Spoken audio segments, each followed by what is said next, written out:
St Albans is a place which just groans history from a Roman and even pre-Roman beginning, so you could spend all day talking about it. But I wanted to illustrate this by looking at just one small section of the city to illustrate just how historic it is. So we begin this tour at the site of the death of Edward Beaufort, Duke of Somerset, who was a prominent figure in the 100 Years' War with France. Beaufort's rivalry with Richard, Duke of York, was a leading cause of the Wars of the Roses, which saw the Tudor dynasty eventually ascend to the throne, and the death of the last Plantagenet king, Richard III. Beaufort was killed in the First Battle of St Albans, which launched the Wars of the Roses, a bloody civil war which raged for over 32 years. He died in a brave but foolhardy charge from the house he had been sheltering in on the 22nd of May 1455. He was around 49 years old.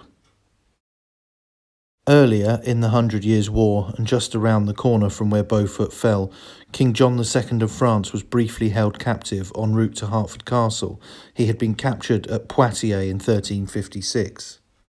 King John was forced to make humiliating territorial concessions to the English crown and was ransomed back to France for an astronomical 3 million crowns.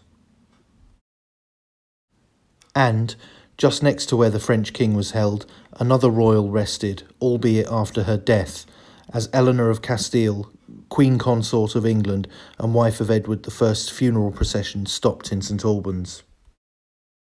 Just over the road, through a narrow passage, lies another piece of history, this time a living entity and a far more modern one. This is the Verdun Tree, a horse chestnut grown from one of the last surviving trees at the fortress of Verdun, in the battle which started in February 1916 and lasted an incredible 303 days in the First World War. All three of these historic sites lie within about 100 yards of each other, and that's not even touching on some of the better known elements of St Albans' history. It just goes to show the hidden histories all around us, especially in places like St Albans.